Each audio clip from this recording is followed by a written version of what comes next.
Alhamdulillahirrabbilalamin, kembali lagi di Islam Itu Indah, jamaah Islam Itu Indah yang dirahmati Allah, Masya Allah ya, kita kembali lagi, kita membahas tentang tema yang luar biasa, jangan permalukan agamamu.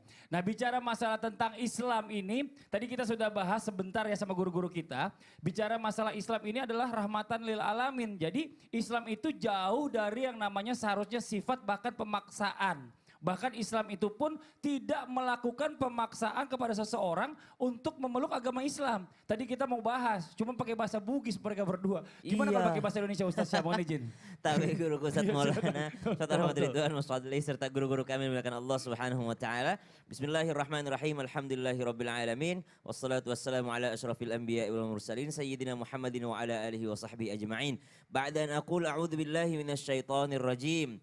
La ikraha fid din.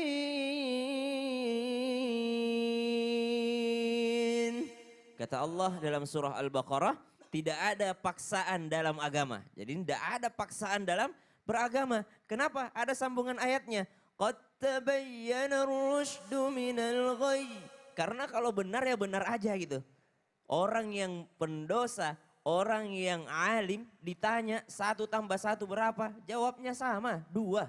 Yang namanya kebenaran absolut tidak akan pernah berubah. Siapapun yang menyampaikannya. Mau dia seorang alim atau dia seorang fasik. Mau dia seorang mukmin atau dia seorang kafir atau dia seorang munafik. Ditanya 1 tambah 1 ya 2. Subhanallah, tidak mungkin ada yang berubah. Sama, siapapun pasti mengakui la ilaha illallah. Tidak ada Tuhan selain Allah Subhanahu wa taala. Maka tidak usah dipaksa orang. Semakin mereka berilmu, semakin mereka berpikir, maka semakin yakin bahwa Allah tidak ada Tuhan selain Dia. Maka subhanallah, la ikraha fid din, qad tabayyana ar-rusydu minal ghayy. Misal, apa yang dimaksud memaksa dalam agama? Contoh misalnya, ada seseorang yang menjadi seorang dokter misalnya, lalu dia berada di tempat bencana, lalu ternyata dia ingin mengobati orang lain, lalu dikatakan, mohon maaf ini obatnya obat syar'i, Anda harus syahadat dulu. Subhanallah, tidak boleh, maka berdosalah dokter ini karena tidak menolong orang lain di saat dalam keadaan bencana, di dalam keadaan susah.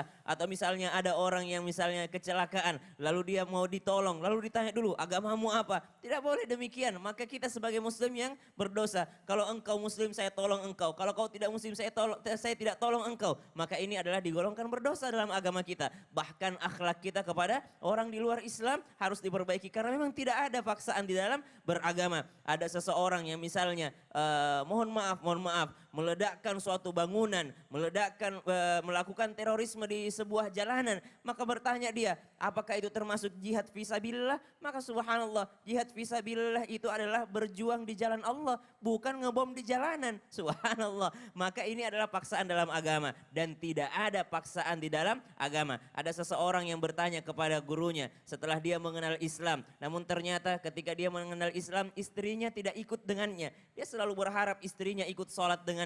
Maka subhanallah, apa kata syekhnya? Teruslah engkau sholat, teruslah engkau beribadah, dan semakin engkau beribadah semakin pula mengikuti baginda Nabi SAW bagaimana perlakuannya terhadap istrinya. Maka suatu ketika dia sedang sholat maghrib, maka di salamnya yang kedua, assalamualaikum warahmatullah, dia melihat sang istri telah ikut sholat berjamaah. Lalu menangislah sang suami ini, saya tidak pernah menyuruhmu untuk ikut sholat, saya tidak pernah memintamu untuk masuk Islam, saya tidak memintamu untuk mengenakan hijab, kenapa tiba-tiba hari ini engkau ikut sholat denganku? Maka apa jawaban daripada istrinya? Karena saya merasakan kebaikan yang engkau lakukan, semakin engkau rajin sholat, semakin engkau baik kepadaku. Maka saya tidak pernah melihat satu agama pun yang membuat pribadi seseorang semakin baik daripada agamamu. Maka subhanallah, tidak ada paksaan dalam Islam. Terkadang semakin pandai kita maka semakin buruk akhlak kita. Padahal yang diinginkan Allah Subhanahu wa taala, semakin kita dekat dengannya maka semakin baik pula akhlak kita sesama manusia. Wallahu taala alam. Masya Allah, jadi orang dilihat itu semakin baik agamanya adalah